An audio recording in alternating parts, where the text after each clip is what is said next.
ചേട്ടത്തിരുത്ത് വല്ലതും പറഞ്ഞായിരുന്നോ? ഇല്ല, ഒന്നും പറഞ്ഞില്ല. ഒന്നും പറഞ്ഞില്ലേ? ഹോസ്പിറ്റൽ കേസ് ഒന്നും പറഞ്ഞില്ലേ? ആടാ, അത് പെട്ടെന്ന് ടെൻഷൻ അടിച്ചിട്ട് ഞാൻ പറഞ്ഞ് പിന്നെ ഡൈവേർട്ട് ചെയ്ത് വിട്ട് ഞാനത്. ഡൈവേർട്ട് ചെയ്ത് വിട്ട്. ആ ഡൈവേർട്ട് ചെയ്ത സാധനം അതേ കണക്ക് തിരിച്ചു വന്ന്.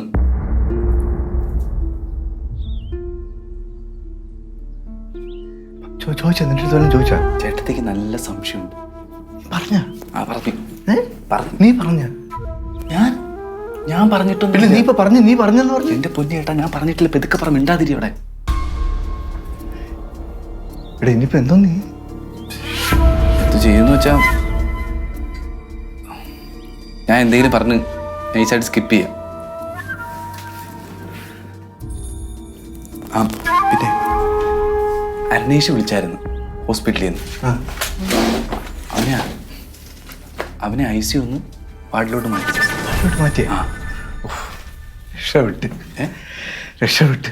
രക്ഷപ്പെട്ട് ഞാൻ ഭയങ്കര ടെൻഷൻ അടിച്ചു വേടാ. അവൻ രക്ഷപ്പെട്ട്, കുഴപ്പമൊന്നുമില്ല. അവൻ നമ്മളെപ്പറ്റി ആരടുത്തും പറയാതിരിക്കുന്നിടത്തോളം കാലം നമ്മൾ രക്ഷപ്പെട്ടു. പിന്നെ വേറൊരു കേസും ഉണ്ട്. പോലീസും ഇതിൻ്റെ പറയ തന്നെ ഉണ്ട്.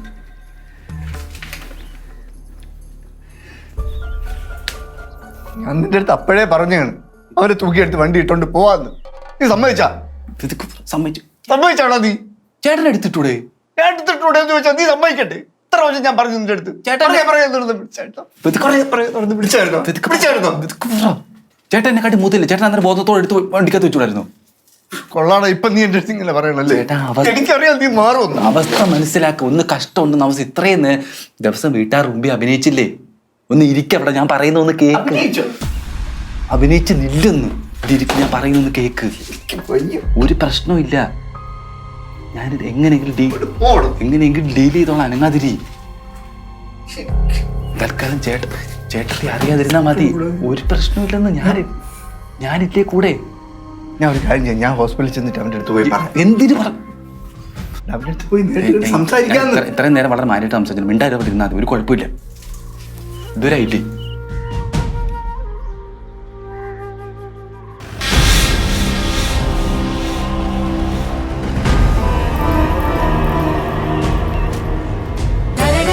ഫ്ലവേഴ്സ് 9ാം വാർഷിക നിറവിൽ